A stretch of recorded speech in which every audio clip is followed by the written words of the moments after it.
mais um podcast, o UFTM Faz Ciência. Um podcast que conecta a ciência e a pesquisa da UFTM com a sociedade.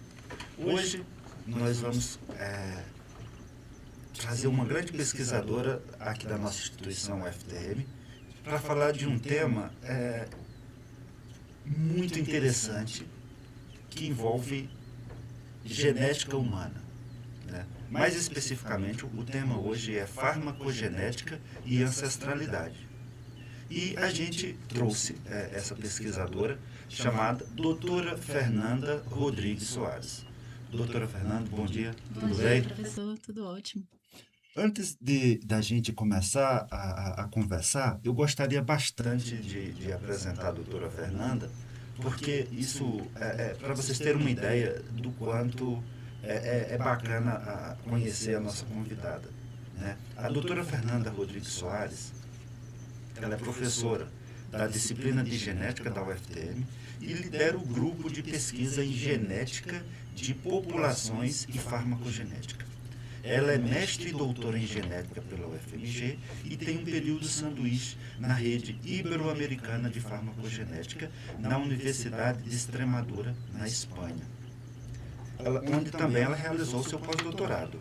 Ela é coordenadora do programa de pós-graduação em Ciências da Saúde, é professora colaboradora do programa de pós-graduação em Genética da UFMG e membro da Sociedade Ibero-Americana de Farmacogenética e Farmacogenômica, Sociedade Europeia de Farmacogenômica e Terapia Personalizada e da Sociedade Brasileira de Genética. A doutora Fernanda foi coordenadora do Departamento de Patologia Genética e Evolução.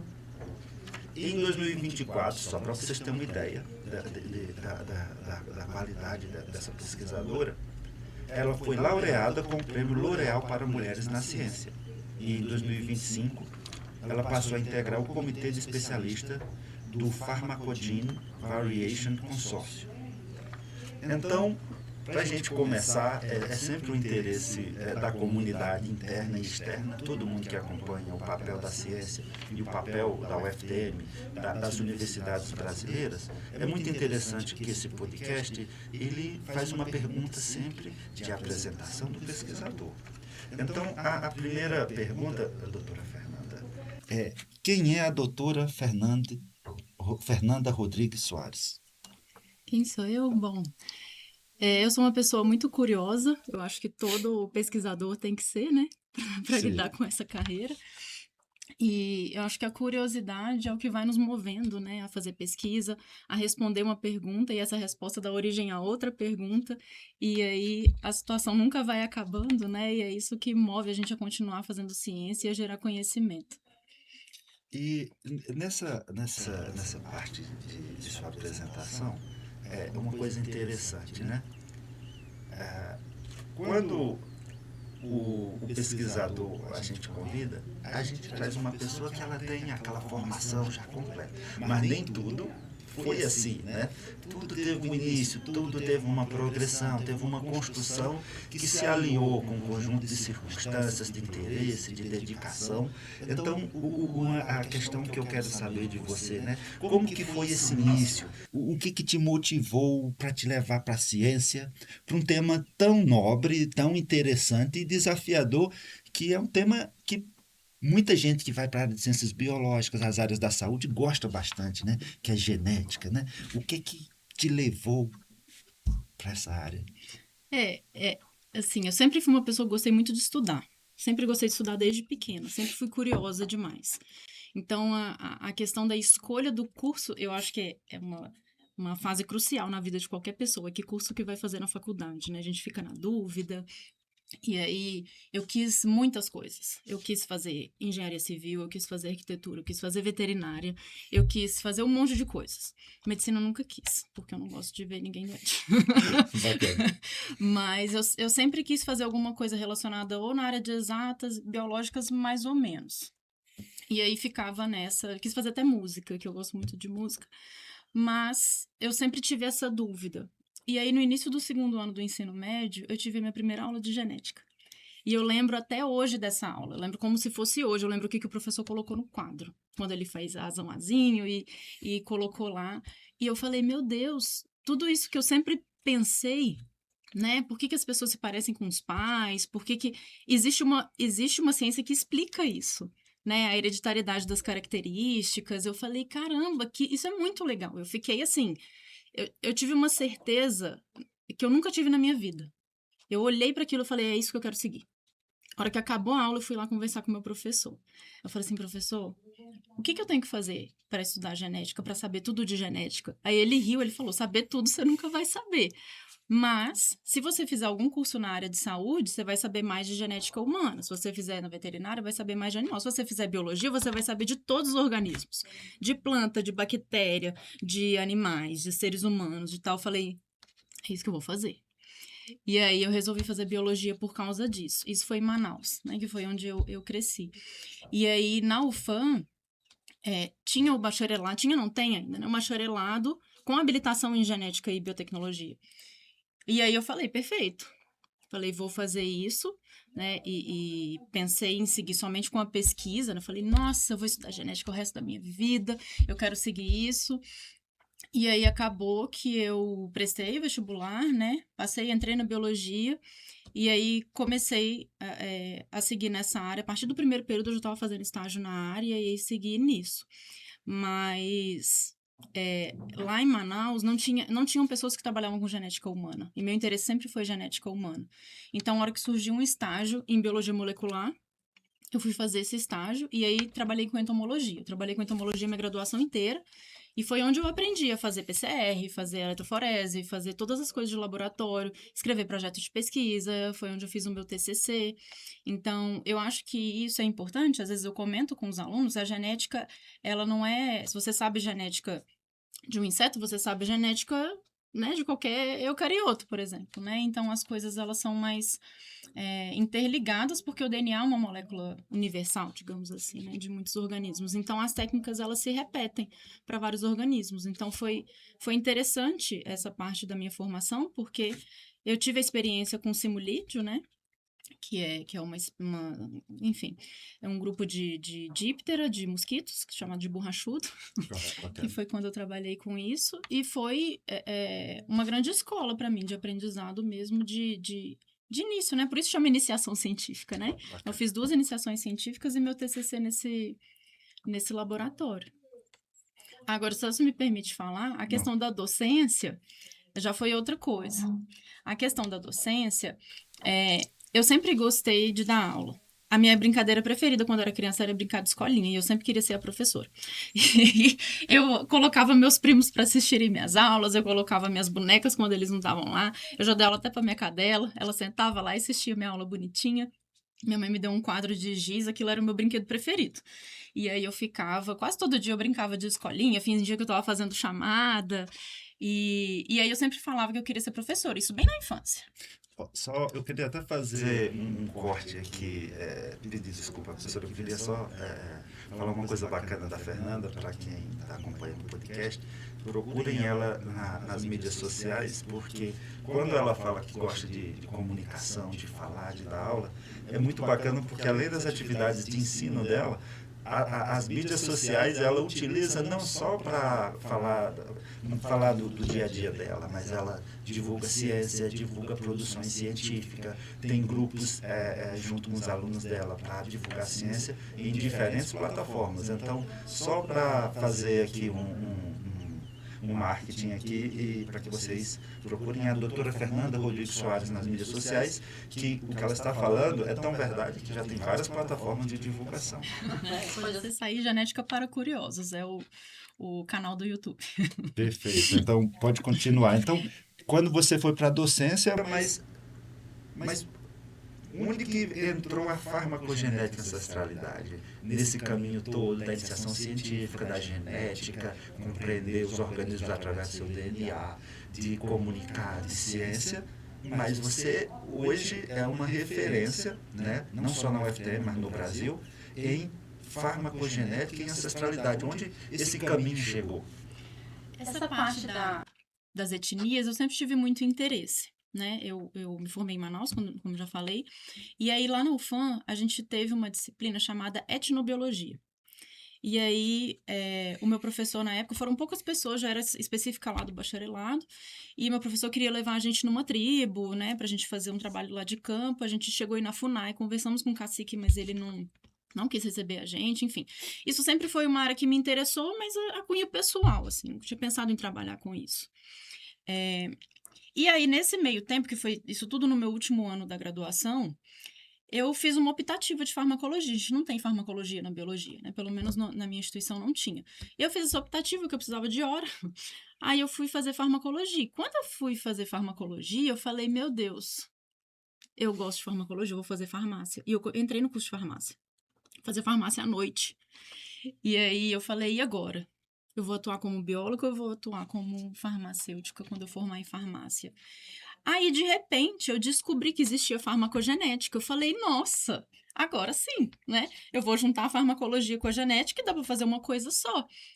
E aí, eu fui no congresso de genética nesse mesmo ano. E lá no congresso de genética, isso que é importante, eu falo muito isso para os alunos. Vão a eventos, assistam as palestras dos professores, porque aquilo ali a gente abre a cabeça um tanto quando a gente vê o que as outras pessoas fazem, a linha de pesquisa, né, de outros pesquisadores. E aí, nesse congresso, um pesquisador da UFMG deu uma palestra falando de farmacogenética e genética de populações. E aí eu olhei aquilo e falei, caramba, ele juntou a farmacologia, a genética e a parte da etnobiologia, tudo numa linha de pesquisa só. E eu fiquei fascinada com aquilo. Aí eu anotei o contato dele e deixei quietinho, deixei guardado, né? Falei, nossa, seria muito bom eu fazer isso. E aí eu decidi que eu ia fazer mestrado. Falei, não, vou fazer mestrado. Sempre quis, né, seguir essa carreira, mas aí como eu tinha começado o curso de farmácia, eu já comecei a ficar na dúvida. Aí eu fiz o curso de verão da USP de genética, assim que eu terminei a graduação. Pensei em ir para a USP, mas lá não tinha linha de pesquisa nessa área, especificamente, de farmacogenética. Aí eu fiquei na dúvida. E aí eu lembrei desse pesquisador. Aí eu falei, nossa, é essa área que eu queria trabalhar, né? É tudo que eu queria num grupo de pesquisa só. Aí eu mandei um e-mail para ele, perguntando, né, se ele me aceitaria para fazer mestrado. Imagina, eu estava lá em Manaus, o pesquisador estava em Belo Horizonte, né? Ele me pediu o meu Lattes, aí eu mandei para ele e ele nunca mais me respondeu. Aí eu falei, não, mas eu quero trabalhar com farmacogenética, eu quero aprender sobre isso, eu quero fazer isso.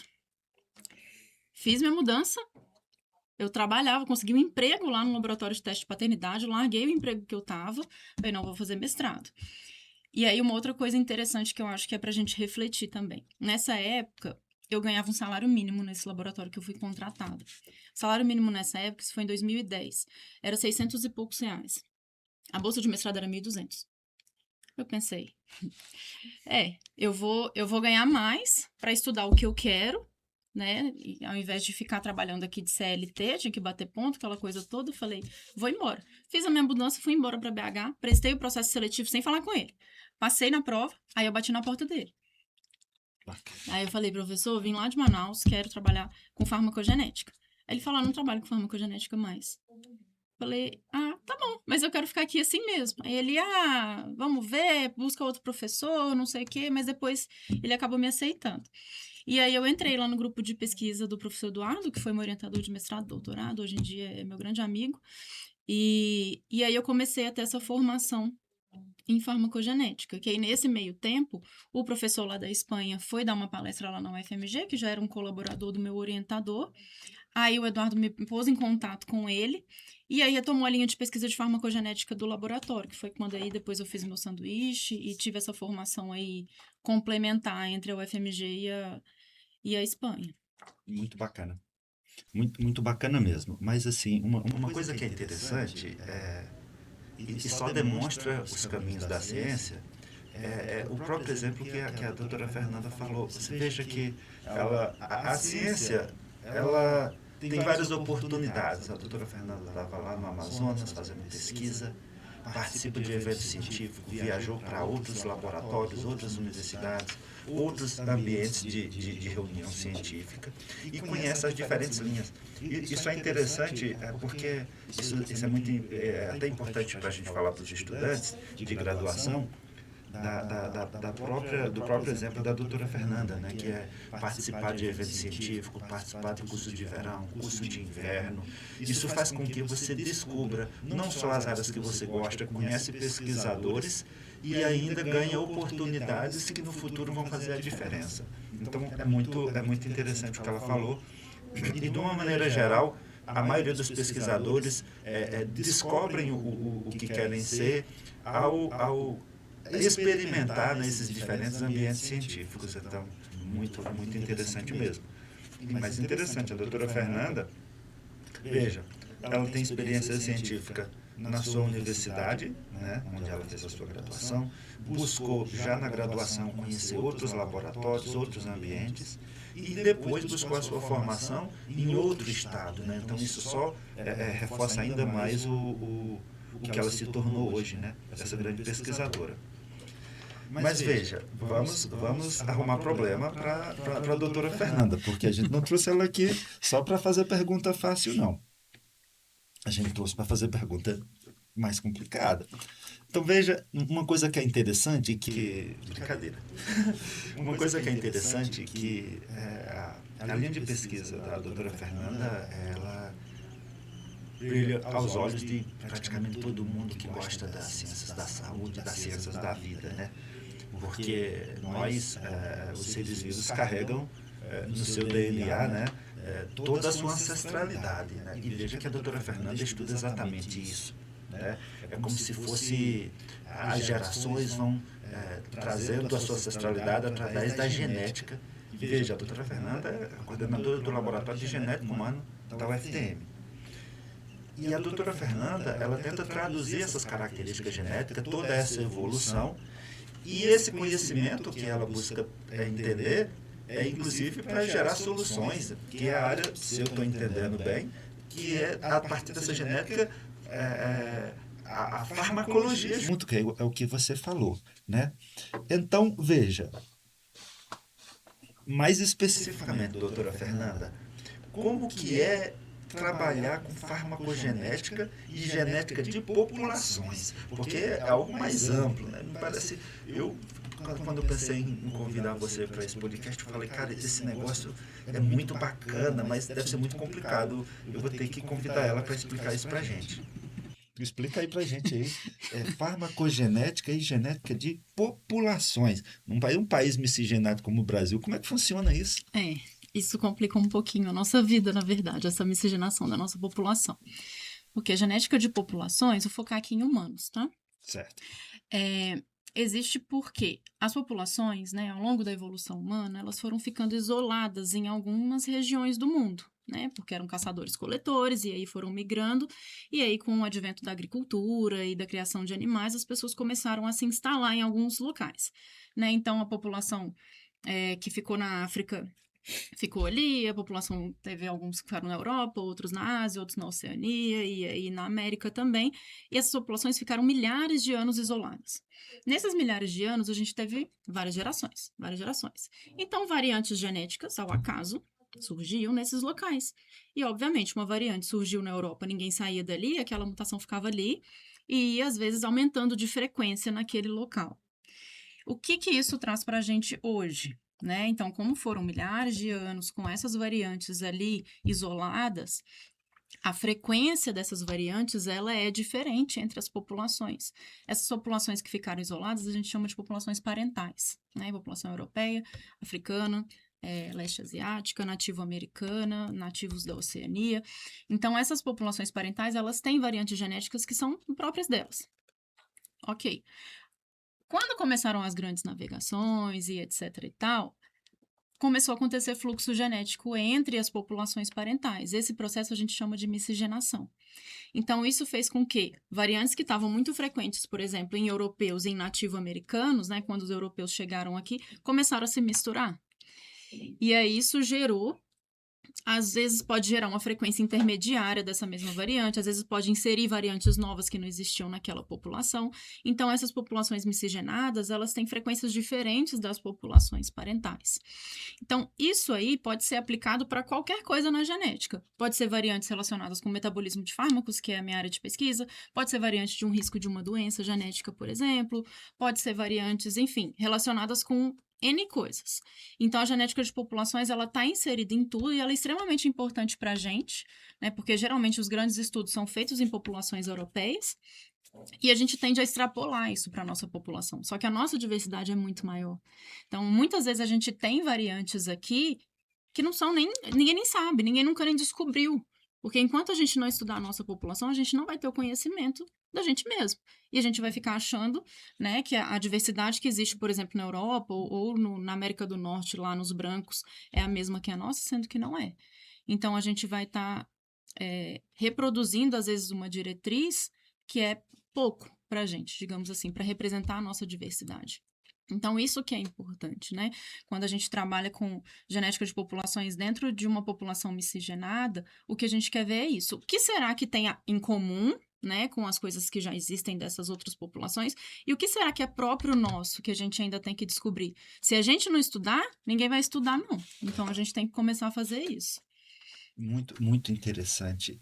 Isso só mostra que a sua linha de pesquisa ela é essencial, porque o Brasil é um dos países mais biodiversos do mundo. E eu acho que eu já vi alguma palestra sua em que você comenta da necessidade de compreender a nossa própria população, porque nem sempre as características genéticas que muitas vezes já está preconizado se aplicariam à nossa população. Seria basicamente algo assim. Exatamente, isso mesmo. Perfeito. Mas vamos lá. Quando a gente pensa em ancestralidade, tem várias formas de construir esse conhecimento para fins culturais, para fins diversos. Mas, especificamente, você trabalha com essa parte genética, né? E de fato, você tem várias linhas de pesquisas que aproximam essa genética de populações, ancestralidade, especificamente da área de saúde. Mas, assim, explica para a gente e para quem está nos ouvindo, como que junta essa ancestralidade e a área da saúde? Vai mais ou menos pelo raciocínio que eu falei das variantes que são diferentes por causa do isolamento geográfico das populações parentais ao longo do tempo. Então, vou dar um exemplo, né? Existe uma variante específica, né, uma troca de nucleotídeo, que está associada com a maior probabilidade de recidiva de leucemia linfoblástica aguda em nativos americanos. Só em nativos. Então, começaram a fazer uma pesquisa lá nos Estados Unidos e viram que os hispânicos, que eles chamam, né, que são os descendentes de latinos, eles tinham mais recidiva do que os outros que eram não hispânicos. E aí começaram a investigar isso. E eles perceberam, né, fazendo uma varredura, claro, um estudo super caro que saiu na Nature, etc. Fizeram uma varredura genômica nesses indivíduos e descobriram que essa variante, ela era mais presente nesses indivíduos. E quando foram ver, estava dentro de um gene que estava relacionado com o metabolismo de corticoide. E aí, isso foi um artigo super interessante, inclusive deu origem a uma linha de pesquisa que a gente tem hoje, né, no nosso grupo. E aí, depois, né, estudos subsequentes, eles foram fazer estudos funcionais e de estudos mais clínicos e viram que os indivíduos que têm essa variante, se eles fizerem um ciclo a mais de quimioterapia, eles têm a mesma taxa de recidiva do que os indivíduos que não têm essa mesma suscetibilidade. Então, por causa da ancestralidade, que foi uma coisa ao acaso, questão evolutiva, eles têm essa variante, e a frequência é, assim, muito diferente. Em nativos, né, isso foi um estudo liderado pelo meu grupo, em nativos do Peru, a frequência dessa variante chega a ser acima de 90%.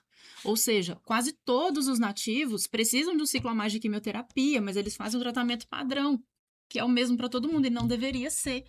Então, pelo acaso da evolução e etc., eles têm uma maior frequência dessa variante, Mas essa variante está relacionada com uma questão importantíssima de saúde. Então, se a gente não tiver esse conhecimento, a gente às vezes vai estar dando um tratamento errado para o paciente. Então, o ideal é a gente fazer, por isso se chama de medicina personalizada, é a gente fazer um tratamento personalizado de acordo com o perfil genético daquele paciente. Se ele tem uma variante que vai deixar uma enzima sem função, por exemplo, uma enzima que metaboliza, às vezes, vários fármacos, ele não pode ter o mesmo tratamento do que as pessoas que têm a enzima funcional. Então, a gente tem que começar a ver isso. Então, como que a ancestralidade tem relação com a farmacogenética? Tem relação justamente por causa da presença ou ausência das variantes que interferem na resposta a fármacos e também, na questão da frequência mesmo dessa variante, se está mais presente, se está mais ausente. Então, se eu vou fazer um teste farmacogenético e eu sei que a pessoa não tem nada de nativo, talvez não valha a pena eu gastar o dinheiro fazendo uma variante dessa, porque a probabilidade dela ter vai ser praticamente nula. Então, os testes que a gente faz de farmacogenética hoje, a gente chama de painéis. Então, eu tenho, sei lá, 100 variantes num painel que eu pago uma empresa para fazer. Quais são essas 100 variantes? Quem está escolhendo essas variantes? Quem foi que falou que essa variante aí tem a ver com a resposta ao fármaco X? Quem disse? Cadê o estudo? Né? Hoje em dia a gente não tem regulação para isso. Então, às vezes, tem empresas oferecendo variantes que não tem nada a ver com a história. E então é importante a gente desenvolver painéis de variantes que sejam adequados para a população. Né? A gente vai submeter hoje um artigo sobre um gene que está relacionado com o tratamento de câncer coloretal. A diferença é grotesca entre as populações e todo mundo está seguindo o padrão europeu. Então, tem uma variante que é super presente em africanos que faz a pessoa ter uma série de reações adversas e ninguém está fazendo. Simplesmente porque a diretriz não abrange essa variante porque não está na população que eles colocaram. Então, a interseção, né, da ancestralidade com a farmacogenética e com questões de saúde vem daí, da presença ou ausência das variantes e da frequência delas ao longo das populações. Agora, se a gente está falando de uma população como a nossa, fica mais difícil de prever. Então, a gente tem que ter painéis genéticos mais diversos para a nossa população do que para uma população parental, por exemplo. Muito, muito interessante. Então, assim, em linhas gerais, seria como que se, através dessa carga genética e dessa ancestralidade, pessoas diferentes poderiam ter uma maior capacidade de metabolizar diferentes medicamentos. Então, compreender essa genética ajudaria a uma melhor decisão, uma melhor escolha de tratamento, de acompanhamento ou de resposta a uma intervenção terapêutica. Exatamente. Isso é farmacogenética populacional. Chique no último. Eu falei para vocês que nossa convidada hoje não era de brincadeira, né, pessoal? É muito interessante, porque... me permita, doutora Fernanda, falar que eu acho que é muito bacana, eu acho que você falou de uma maneira muito didática, né? A gente traz aquelas letrinhas, a gente traz aquelas coisas que muitas vezes todo mundo fala que é chato, não sei o quê, mas aquilo faz toda a diferença na vida das populações, né? E você especificamente está justamente buscando compreender algo que é de interesse do nosso país, né? Que é compreender uma população miscigenada e buscar soluções para a nossa população, né? Uhum.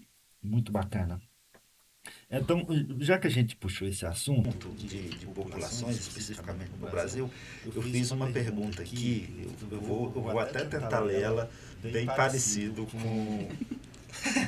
eu não vou dar fácil para você não, entendeu? Que é mais desafiador fazer pesquisa que envolve genética e ancestralidade num país miscigenado como o Brasil? Como que estão os dados das populações brasileiras comparado com outras populações? Como que está a situação da genética e ancestralidade na nossa população aqui do Brasil? Com certeza. É muito mais difícil justamente por causa dessa questão da diversidade que a gente estava comentando. Não vou entrar em mérito de recurso financeiro, tá? Claro. Eu acho que não é o tema do podcast, que isso é um problema que todo mundo sabe que existe. Mas é muito mais complexo, né? Então, em 2024 eu fui para a Espanha, né? Fui fazer o meu pós-doc. E aí o meu supervisor pediu para eu dar uma aula de ancestralidade para os alunos de lá da medicina. Eu pensei, nossa, o que esses meninos vão querer saber de ancestralidade, né? Porque para eles, a diretriz está lá para os europeus, funciona, a medicina personalizada está lá sendo aplicada de rotina há muito tempo já. Inclusive está no sistema público deles lá de saúde. E aí eu pensei, nossa, falei, tudo bem, né? Vou lá, vou falar de ancestralidade, vou falar com eles. Eles amaram a minha aula. Eles falaram que nunca tinham ouvido falar desse assunto, que não sabiam nem que isso existia, assim, que tinha essa importância, que tinha relevância com a área de saúde. Eu acho que isso muitas pessoas também não pensam, né? Falar, vou fazer um teste de ancestralidade. É de curiosidade, né? Meio que recreativo, até as pessoas querem saber quanto por cento que tem de nativo, de europeu, de africano. É legal a gente saber, eu acho que é importante a gente saber a nossa história. Mas o que muita gente não sabe é que isso tem a ver com a área de saúde, isso pode influenciar em como você vai responder a um tratamento, isso pode influenciar na suscetibilidade que você tem de ter algumas doenças, né? Então, isso é muito interessante. Então, quando a gente está falando de uma população que não é miscigenada, as coisas são muito mais simples. No sentido de quando você vai fazer, por exemplo, um estudo de associação de uma característica X de herança multifatorial, né, que é genética e ambiental, você não tem que controlar para ancestralidade. Quando a gente faz estatística com as nossas populações miscigenadas, a gente tem que controlar para ancestralidade. Inclusive, as agências de fomento hoje já estão exigindo teste de ancestralidade para entrar como cofator na estatística. Porque às vezes você pode falar que uma variante é associada com uma doença X, mas na verdade é só a ancestralidade dos casos que é parecida. E aí isso gera um viés muito grande nos estudos científicos, quando você está fazendo em populações miscigenadas. Então existe toda uma metodologia diferente quando você trabalha com uma população miscigenada e quando você trabalha com uma população parental. Então isso complica um pouquinho a nossa vida, faz o estudo ficar um pouquinho mais caro, às vezes, né? Porque pode ser que tenha que fazer essa análise adicional e vários outros controles, então complica um pouquinho mais. Mas a genômica no Brasil ela está em ascensão, a gente já tem, né, estudos de genoma completo, inclusive estou fazendo parte do projeto Genoma SUS, que é uma iniciativa do Ministério da Saúde, vai fazer aí mais de 20 mil genomas do Brasil inteiro, e é um projeto bem famoso, assim, digamos, né, e a nossa coorte aqui da UFTM está inserida, os pacientes já estão sequenciados, e aí, se Deus quiser, a gente vai conseguir aí gerar bastante dados para a população de Uberaba, inclusive, para a gente conseguir ver se tem variantes diferentes, variantes que servem pra gente, né? Pra gente tentar inserir isso até num contexto mais regional mesmo. Muito, muito legal. Eu já vou até arrumar um probleminha aqui para a doutora Fernanda. Se vocês querem conhecer a doutora Fernanda, procurem o Laboratório de Genética Humana, que fica no 12º andar do prédio de pesquisa.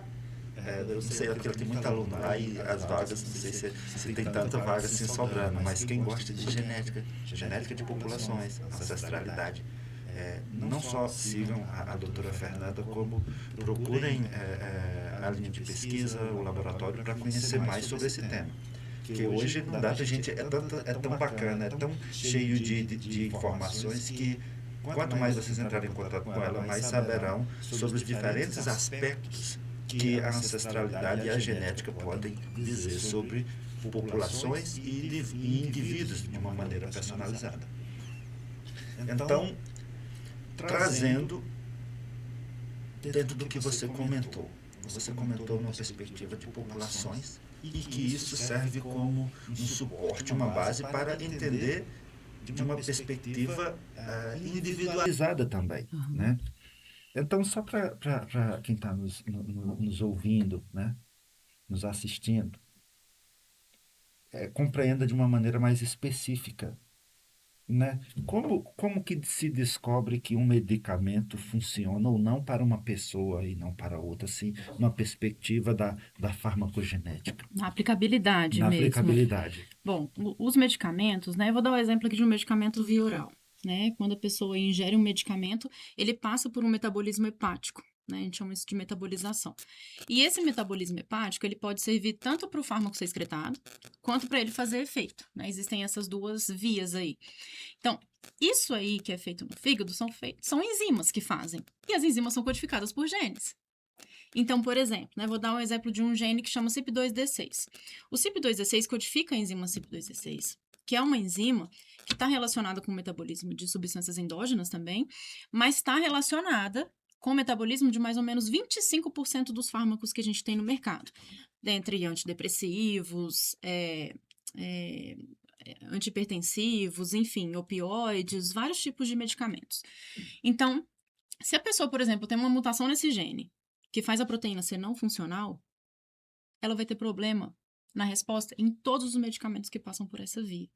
Então, se a gente faz o teste e vê que a pessoa tem uma variante genética e a enzima não funciona, ou que tem muito mais enzima do que o necessário, a gente já consegue prever, né? Essa que é a ideia, é a gente conseguir prever antes do tratamento se a pessoa vai ter ou não uma reação adversa ou uma falha. Então, conhecendo o gene daquela pessoa, a gente consegue prever como que vai ser a função da enzima e prevendo a função da enzima, a gente sabe como é que vai ser a metabolização dela. E aí, a partir disso, a gente pode otimizar essa terapia. Então, existem alguns, não são todos, né? A gente está num processo longo aí, né? Acho que ainda tem poucos grupos de pesquisa trabalhando com isso. Mas existem algumas guias clínicas já que falam para quem tá, para o prescritor, no caso, né, o que tem que fazer. Então, se você achar a mutação X, Y e Z, você tem que reduzir a dose em 50%. Ou você tem que trocar por um outro medicamento que passe por uma outra via. Então, essas diretrizes, elas já existem, elas já podem ser aplicadas. Qual que é o problema? Essas diretrizes, elas são feitas para populações europeias e em menor grau asiáticas. Então, quando a gente transporta para cá, o ideal é a gente validar a guia primeiro, para ver se ela funciona para a gente, para depois a gente fazer a implementação, que é o que a gente faz no nosso projeto do clopidograma. Então, a gente primeiro fez um primeiro momento, né? A gente tem aí quase 550 pacientes já coletados. Então, a gente viu que a diretriz está funcionando. Ok, porque se você tem uma mutação que a enzima não funciona, não interessa de onde você não vai metabolizar aquele medicamento, independente da sua etnia. Então, é uma coisa meio óbvia, né? Então, mas é mesmo assim a gente quis validar no primeiro momento, para depois agora a gente partir para terapia personalizada. Então, o que é? Hoje em dia, quando a pessoa começa um tratamento, se ela tem um diagnóstico, o tratamento é o mesmo para todo mundo, independente de várias coisas, inclusive do perfil genético que ninguém sabe. Então, ela só vai saber se ela vai ter uma má resposta ao tratamento depois que aconteceu o problema. Ou vai ter uma falha, ou vai ter, às vezes pode ser até um óbito, né? Que pode acontecer por causa do, não resistiu ao tratamento. Por que não resistiu ao tratamento? Porque ninguém se pergunta por que a pessoa não resistiu ao tratamento. O tratamento é para a pessoa melhorar, não para a pessoa ir a óbito, para a pessoa piorar. Exato. Não, o tratamento ele não é feito para todos, ele é feito para a maioria. E essa minoria que não responde bem, como que a gente resolve isso? Então, a ideia é a gente conseguir fazer o teste genético antes do tratamento, para prever se a pessoa vai ter ou não ter alguma reação ou alguma falha, para aí a gente conseguir personalizar a terapia e ela ter os benefícios daquele tratamento, como a maioria das pessoas tem. Isso é muito interessante, viu, doutora Fernanda? Assim, para a gente que não trabalha com genética e ancestralidade, porque é muito interessante porque no dia a dia a gente ouve muitas vezes assim, que muitas vezes só vai descobrir que o medicamento não funciona para determinado paciente depois de determinado tempo de uso, né? Então a gente que está no mundo científico, a gente termina ouvindo bastante sobre isso. Então às vezes a própria genética do paciente ajuda a explicar. E eu queria só, se eu estiver errado, você me corrige, pelo amor de Deus, senão eu vou falar coisa errada aqui. Então isso só demonstra que a sua área, a compreensão da genética das populações é um caminho não para dividir, mas para garantir que o tratamento de cada indivíduo seja o melhor possível. Exatamente. Exatamente. E aí a gente pode levar a ancestralidade em consideração também para isso. Perfeito. Porque você termina, através da análise do paciente individualmente, compreender os medicamentos, as intervenções que mais teriam efeito sobre ele. Até para ter uma noção de quantidade, dose, tempo de uso. Exatamente. Isso é maravilhoso. Isso é maravilhoso. A sua linha de pesquisa é muito bacana. É muito bacana. A gente que não é da área, eu lembrei do dogma central da biologia, né? Então é como se as coisas se explicassem através das características genéticas de cada indivíduo, né? DNA, RNA, proteína, né? Muito, muito legal. Vamos lá. Agora, eu queria falar bem, eu fiz uma pergunta para falar bem da doutora Fernanda, porque não é todo mundo que sabe, mas a doutora Fernanda, ela ganhou o prêmio L'Oréal para Mulheres na Ciência de 2025. Foi há pouco tempo atrás, né?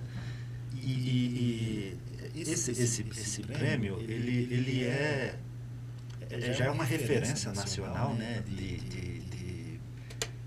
De merecimento e reconhecimento pela pesquisa feita pelas mulheres brasileiras, né? A minha orientadora é a doutora Beatriz Alcedo Ferreira, queria mandar um abraço para ela. Graças a ela também, excelente orientação, eu andei também na parte científica, né? Mas, doutora Fernanda, assim, representando as mulheres, as pesquisadoras da UFTM, como foi ganhar o prêmio L'Oréal, qual foi a sensação, como foi bacana perceber que depois de anos e anos de trabalho, de luta pela pesquisa brasileira, ter esse reconhecimento. Foi maravilhoso. Eu acho que tá no top 5 melhores dias da minha vida, eu acho. Foi uma experiência indescritível, de verdade. A gente sempre tenta, né, esses editais de fomento, de prêmios, enfim. E o da L'Oréal era um que eu queria muito, que eu vinha tentando há vários anos, né? E o prêmio L'Oréal, ele é exclusivo para mulheres, né? Por isso que é um prêmio para mulheres na ciência. E ele tem um tempo. Então, eu acho que até 7 anos de doutorado, se eu não me engano, 7, 8 anos de doutorado. Aí tem uma tolerância para quem tem filho, no caso eu não tenho, né? Então não tinha tolerância nenhuma. Então, 2024, que foi o ano que eu ganhei, era o último ano que eu podia tentar. Aí eu falei, vou tentar. Falei, quer saber? Esse ano eu vou fazer diferente. Não vou mandar nada que eu tenho pronto, não vou fazer nada, eu vou sentar, vou escrever e vou mandar. Eu vim um sábado pra cá, cheguei aqui de manhã, falei, eu só vou levantar dessa cadeira na hora que eu tiver inscrita. Aí eu sentei, escrevi, tem que ser um projeto super curtinho, né? E aí, coloquei no projeto mais ou menos isso que a gente tá conversando e obviamente, coloquei do nosso projeto específico, né? Que era o de farmacogenética do clopidogrel, que era o que estava em andamento, ainda está em andamento, né? Mas agora a gente tem mais outros. Escrevi, mais ou menos, contei essa história da ancestralidade, que a gente precisa de uma terapia personalizada para os brasileiros e tudo mais. Coloquei alguns resultados preliminares que a gente tinha do projeto e falei que a intenção era fazer com que o nosso HC tivesse terapia personalizada. E fechei aí, sucinto, olhei e falei, é isso aí que eu vou mandar, mandei. Falei, seja o que Deus quiser. E nem imaginei que eu ia ganhar. Falei, escrevi de uma hora para outra, assim, né? Mas lógico, é uma construção de anos, né? E aí eu me inscrevi e fui embora para Espanha fazer meu pós-doc. E aí me contataram de lá, falando assim, a gente queria marcar com você uma entrevista, porque você se inscreveu no Prêmio L'Oréal para Mulheres na Ciência e tudo mais. Eu falei, deve ser uma entrevista de seleção, né? Uhum. Seletiva e tal. Aí eu fiquei tensa, me arrumei toda e tal. Quando eu abri a chamada, quem estava me entrevistando? A doutora Helena Nader. Nossa Senhora. Aí eu falei, eu não sabia que era a senhora. Tava ela, não, pode ficar tranquila, vamos bater um papo. Me conta de sua vida, me conta de você, e tal, e tal. E aí, a gente foi mais ou menos uma conversa, tipo, que a gente tá tendo aqui, né? E comecei a falar da minha vida, como que eu me interessei por ciência, falei da UFTM, falei do que a gente fazia. E aí, ela me falou várias coisas, como é pra você ser mulher, os desafios que tinha por causa da questão de gênero e tudo mais. E aí, no final, ela falou assim, olha, eu vou te falar uma coisa, o prêmio já é seu. Aí, só de falar isso eu me emociono, assim, porque eu falei, que? Ela falou, essa entrevista era só pra gente conversar, pra gente ver quem é a pessoa por trás do Lattes, né, e do projeto. Ela falou, e o seu perfil é exatamente o que a gente precisa, de pessoas que brilham os olhos quando falam ciência. Muito bacana. E aí, nossa, eu fiquei assim, toda vez que eu falo disso eu me emociono, porque vindo dela, né, a primeira presidente mulher da Academia Brasileira de Ciências, eu fiquei muito, muito, muito emocionada. Acho que foi... não tenho nem palavras para explicar. E aí, teve a cerimônia depois de um tempo, aí eu tive que ficar, eles me pediram sigilo. Você tava chiquérrima. Eu tive que ficar um mês sem contar para ninguém que eu tinha ganhado o prêmio.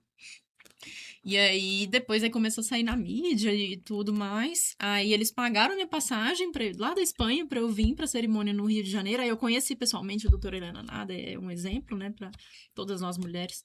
Ela me entregou o prêmio.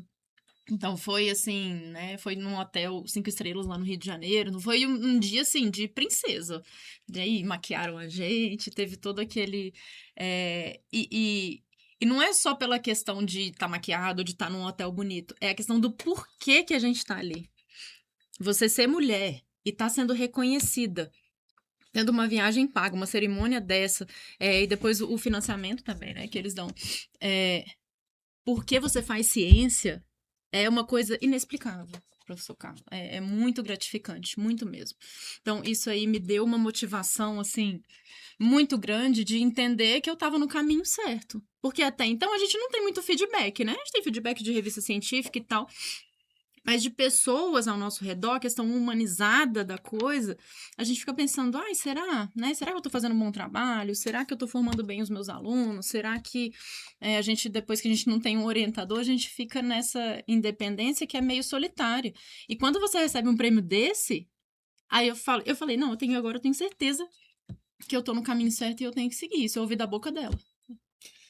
Uma, uma, uma coisa que eu acho interessante, doutora Fernanda, quando eu estava conversando, assim, eu vou convidar a doutora Fernanda para o podcast, existe uma certa ideia comum na população que a genética é mais para ver só a descendência, né? Veja o quanto você extrapolou esse conhecimento, né? Que não é só sobre essa descendência, mas é essa compreensão para salvar vidas, para fazer com que as pessoas conheçam toda a ciência, todas as informações por trás da sua carga genética que beneficia a sociedade. Então, a sua linha de pesquisa, ela causa esse brilho, então não seria diferente, né? E, felizmente, você veio para o UFT. Ué, se é para falar bem, então agora vamos ter que puxar o saco da UFT, não quero nem saber. Você poderia estar em outra universidade, então está proibido ir embora da UFDM e agora vai ter que ficar aqui com a gente, ficar velhinha, estudando farmacogenética e ancestralidade e ajudar a ciência brasileira, porque é muito interessante quando esse reconhecimento vem, e esse reconhecimento vem para pesquisadoras que está tentando fazer a diferença e gerar soluções para os problemas da nossa região, dos países tropicais. Porque é interessante quando você fala disso, porque você falou bem da Helena Nada, que eu acho muito bacana, ela é muito presente na luta pela ciência, e as falas da doutora Helena sempre em fazer ciência para melhorar a nossa sociedade, o nosso país, criar a ciência para gerar soluções para a nossa região. Então, ela é muito firme em defender uma ciência que eleve e potencialize o crescimento do Brasil como um todo, né? Então, isso só mostra realmente que o que você faz a diferença como ciência, porque é uma base para outros países compreender, né? Mas especificamente por procurar resolver problemas nacionais, né? Parabéns, é muito bacana saber que na UFTM tem você que o Prêmio L'Oréal já veio para a UFTM. Oi. Vamos lá. Tem mais problema aqui para você, viu? Esse era só para aliviar. Agora eu vou fazer outra pergunta difícil. Veja, a gente, quando começou o podcast, a gente comentou desse seu início, de como entrou para a ciência, a graduação, os laboratórios, né?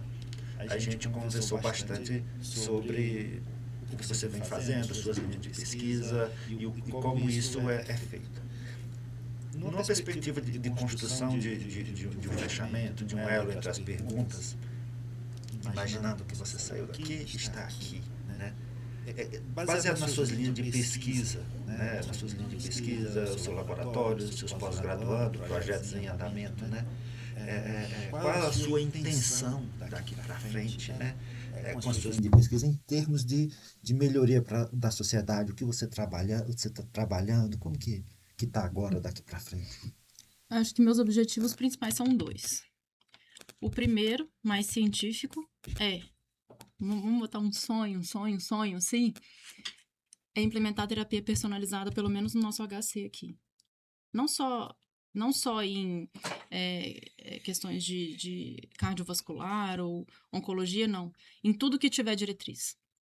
Então, a gente iniciou em cardiovascular, a gente já está agora expandindo para GO, colaborando com a doutora Rosiqueila, e a gente está começando agora em câncer de mama. Então, a ideia é expandir. Por quê? Porque a genética, ela explica várias coisas. Então, às vezes, um teste que eu faço para terapia do câncer de mama, ela vai servir também para psiquiatria, ela vai servir também para cardiovascular, ela vai servir para várias áreas. E o paciente é um só. O paciente, às vezes, ele está sendo tratado na oncologia, mas ele também vai tomar, às vezes, antidepressivo, vai tomar tudo ao mesmo tempo, né? Então, esses testes, eles podem se aplicar a diferentes áreas. Então, a ideia do nosso laboratório, de uma forma geral, né? Vamos colocar aqui uma questão regional, é implementar terapia personalizada aqui em Uberaba ou aqui no Triângulo, que é uma coisa que ainda não é feita.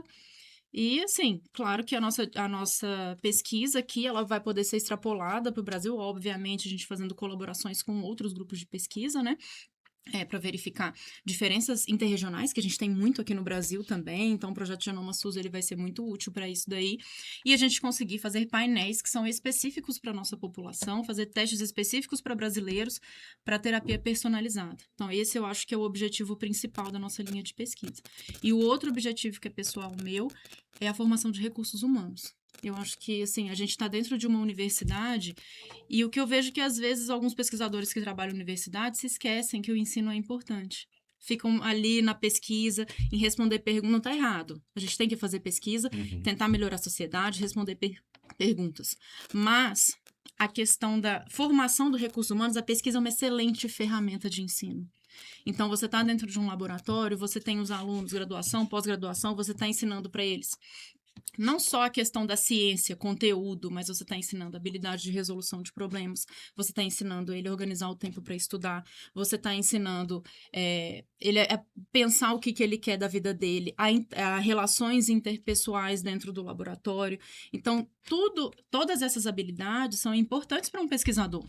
Né? A gente tem imprevistos o tempo inteiro, cai a gente no chão, não tem o financiamento, e aí a gente tem que bolar uma outra ideia. Então, a questão da criatividade, né? Da leitura, de um outro idioma, tudo isso são habilidades super complexas e que a pós-graduação ela dá para o aluno, né? Tô falando na pós-graduação porque eu acho que é quando a formação de pesquisador vem de fato, né? Mestrado, doutorado, são habilidades que eles nem percebem que eles estão aprendendo, né? Mas a gente sabe que isso é uma coisa intrínseca da pós-graduação. Então eles falam, nossa, tá muito difícil. É difícil mesmo. Se fosse fácil, todo mundo tinha doutorado, né?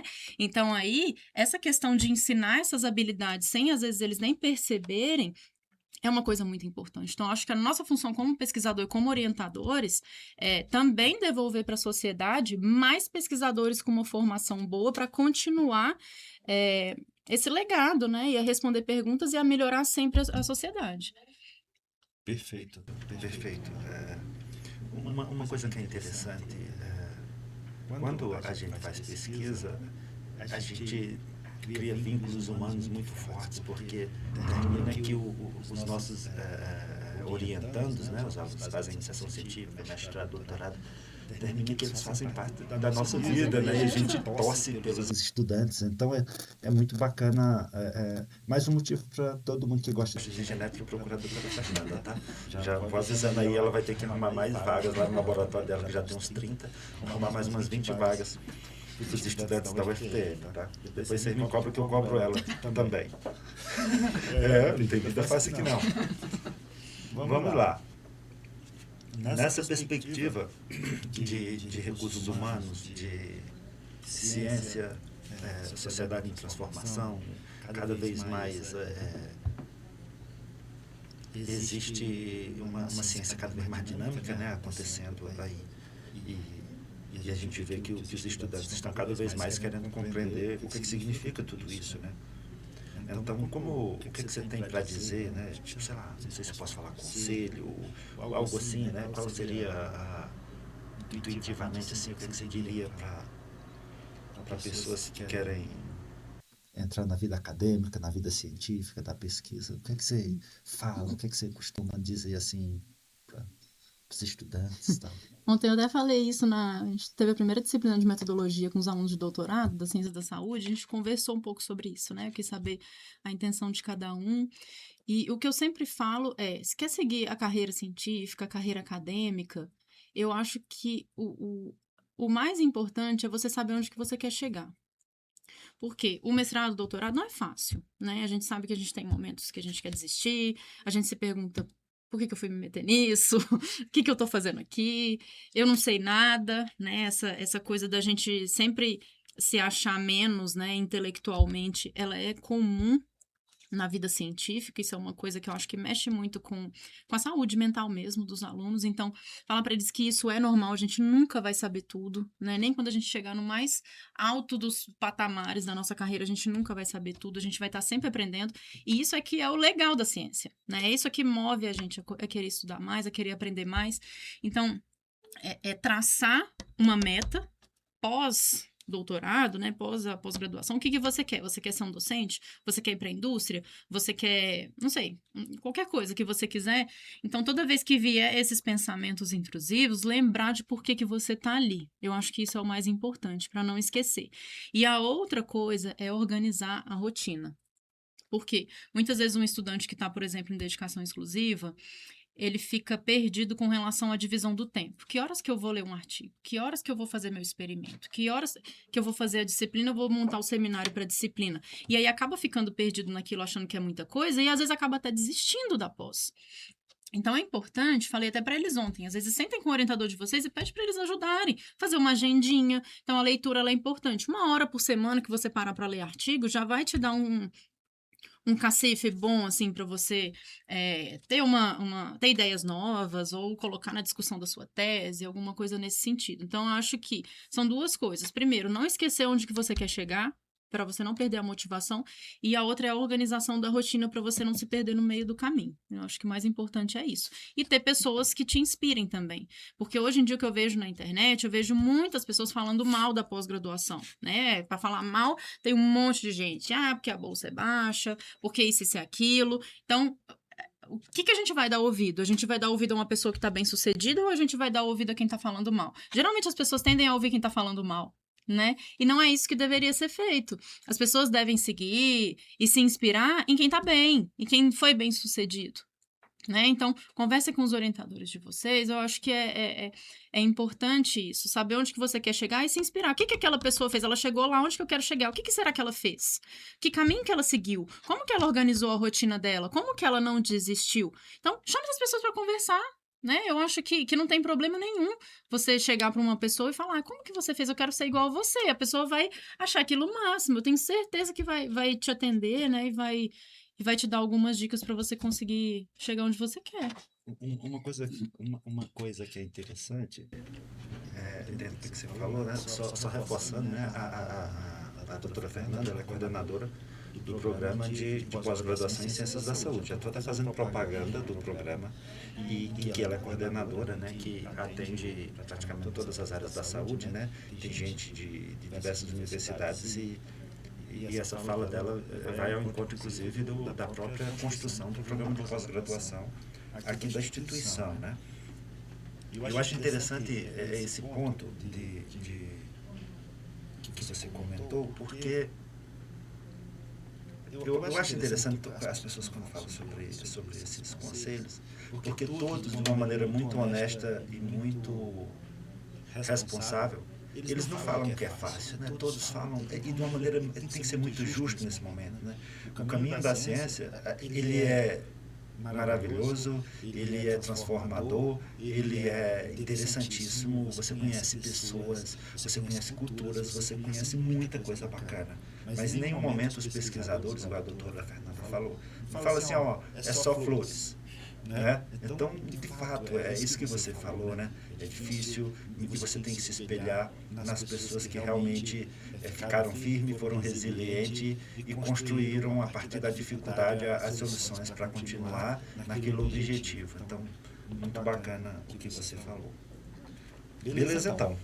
Então, nós temos agora a parte final do nosso podcast, o FT Faz Ciência, que a gente faz um jogo rápido com algumas palavras-chave que tem uma relação sobre ciência e a linha de pesquisa o próprio dia a dia do pesquisador entrevistado, né? Então, só recapitulando toda vez, eu falo no podcast, né? Quando eu faço o jogo rápido, eu falo uma palavra e a entrevistada precisa responder em uma ou duas palavras. Não pode ficar enrolando, não. Tem que ser um negócio, o negócio aqui é sério, entendeu? E caso você queira explicar a sua resposta, isso é possível, tá? Isso é liberado no nosso podcast. Então, vamos lá, doutora Fernanda Rodrigues Soares, professora da disciplina de genética da UFTM. Doutora Fernanda, uma conquista. Ser professora aqui na UFTM. Bacana. Um livro. Gênio Egoísta. Bacana. Procure o livro Gênio Egoísta, que a doutora Fernanda leu, se vocês lerem também. Um pesquisador ou pesquisadora. Professor Eduardo Tarazona. Foi meu orientador de mestrado e doutorado. Ele da UFG. Grande referência. Muito bacana. Um avanço científico. Mais recente, acredito que é edição genética. Legal. Essa é uma edição genética tem cada vez mais, né? Aparecido aí na parte científica. Farmacogenética. Terapia de qualidade para todos. Ancestralidade. História. Bacana. Laboratório de Genética Humana da UFTM. Um sonho realizado. Ciência para a doutora Fernanda Rodrigues Soares. Ciência para mim é o que move a vida. Não só a minha, mas a sociedade como um todo. E o que é a UFTM para a doutora Fernanda Casa. Rodrigues? Só essa palavra que eu tenho em casa. Então, queria muito agradecer à doutora Fernanda por aceitar o convite de participar do nosso podcast, o UFTM Faz Ciência, um podcast que é patrocinado pela FAPEMIG, pela UFTM e pela Ciência Brasileira. Queria agradecer imensamente a doutora Fernanda, passar a última vez a palavra, caso você queira fazer alguma fala, alguma coisa. Professor Carlos, uma honra participar desse programa. Acho que quero parabenizar pela iniciativa também.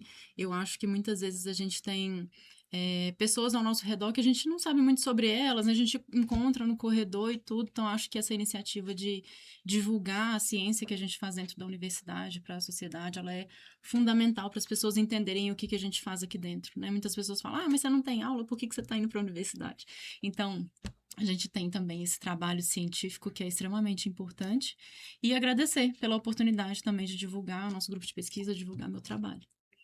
Aí eu que agradeço, queria mais uma vez agradecer a todos que nos assistiram, nos ouviram e convidar para o próximo podcast que vem aí nos próximos dias. Agradeço mais uma vez a doutora Fernanda e a todos que nos acompanharam e até o próximo podcast, o UFTM Faz Ciência.